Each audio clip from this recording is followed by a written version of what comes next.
সমালোচনার জবাব মাঠেই দিলেন নেইমার। সবাই যখন ভাবছিলেন নেইমারের সময় শেষ, ঠিক তখনই মাঠে নেমে দিলেন জোরালো বার্তা। এক গোলেই বদলে দিলেন পুরো আলোচনা। কঠিন কোণ থেকে শট নেওয়ার সুযোগ পেলেও সেটিকে সহজ বানিয়ে ফেলেন নিজের নিখুঁত টেকনিকে। কঠিন মুহূর্তে দুর্দান্ত গোল করে আবারও প্রমাণ করলেন তার ম্যাজিক এখনো ফুরিয়ে যায়নি।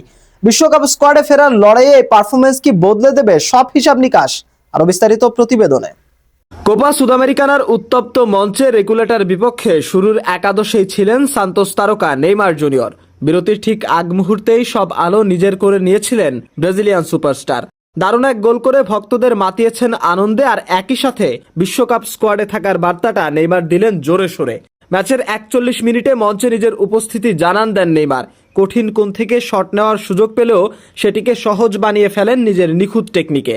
একই সঙ্গে আরো জোরালোভাবে জানান দিলেন বিশ্বকাপ স্কোয়াডের লড়াই থেকে তিনি এখনো ছিটকে যাননি। এ গোল শুধু স্কোর লাইন বদলায়নি, ম্যাচের গতি প্রকৃতিও ঘুরিয়ে দিয়েছিল।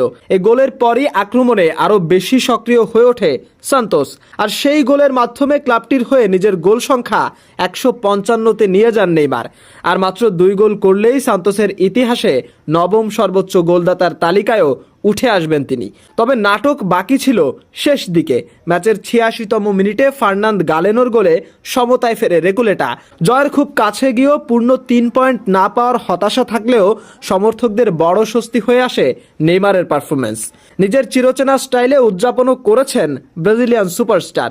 জাতীয় দলে এখনও ফেরার ডাক না পেলেও 90 মিনিট মাঠে থেকে তিনি দেখিয়েছেন ফিটনেস ও প্রভাব দুটোই। প্রতিটি ম্যাচে নিজেকে নতুন করে প্রমাণ করার চেষ্টা করছেন নেইমার। ক্যারিয়ারের এই পর্যায়ে এসে ব্রাজিলের হয়ে আরেকটি বিশ্বকাপ খেলা এবং বিশ্বকাপ জয়ের স্বপ্ন এখনও জীবন্ত নেইমারের চোখে। মাশরাফি, নিশানা স্পোর্টস।